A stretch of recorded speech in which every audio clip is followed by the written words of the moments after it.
He was America's first pop idol, and she was called Hollywood's sexiest animal. Reporters dubbed the couple God Kiss because they each had almost imperceptible facial scars. On it went crazy and gentle schoolgirls and mature ladies, and she changed men like gloves. Nothing fear and nothing value. Frank Sinatra and Ava Gardner. It was fate that they met.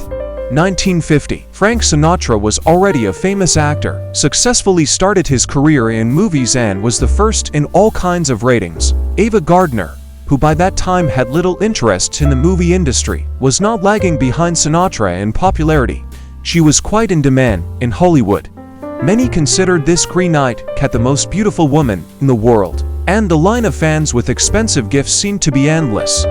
Frank Sinatra and Ava Gardner first met in 1950 at a screening of the movie Gentlemen Prefer Blondes starring Marilyn Monroe. They immediately took notice of each other. Sexy and open, Sinatra very much like the actress. He was different from all the others with whom she had met. True, Ava was in no hurry to reveal the cards.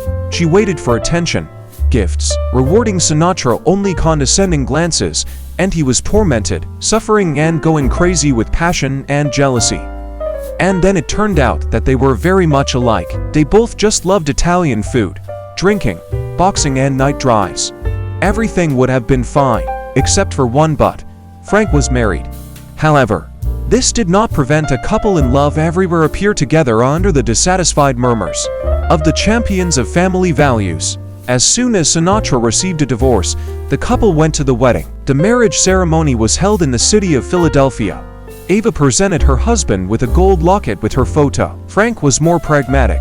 He presented his wife with a mink stole with sapphire clasps. It would seem that a quiet family life lay ahead.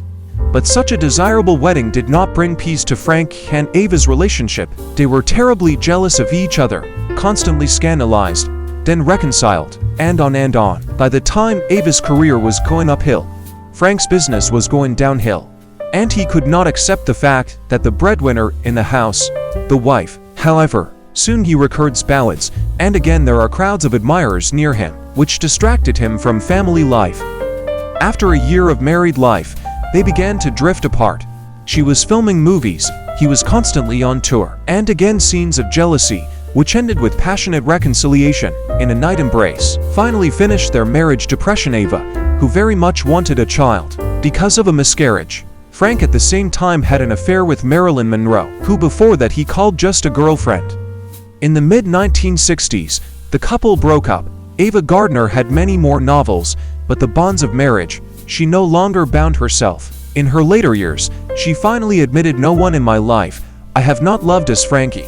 In the 1980s, Ava suffered to strokes and remained bedridden. Frank was there for her, getting the best medicine, rocking her in his arms and whispering the words he didn't have time to say in the days of her turbulent youth. After all, despite the 2 marriages that followed their separation and the throngs of mistresses, he loved her alone. Frank Sinatra always called Ava Gardner the one true love of his life and recognized that she left an indelible mark in his heart. Ava Gardner passed away in 1990 at the age of 68. Frank outlived his love by 8 years and died in 1998 in the arms of his 4th wife. A bottle of whiskey was placed in his coffin and on his tombstone, as he had requested. He wrote, "The best is yet to come."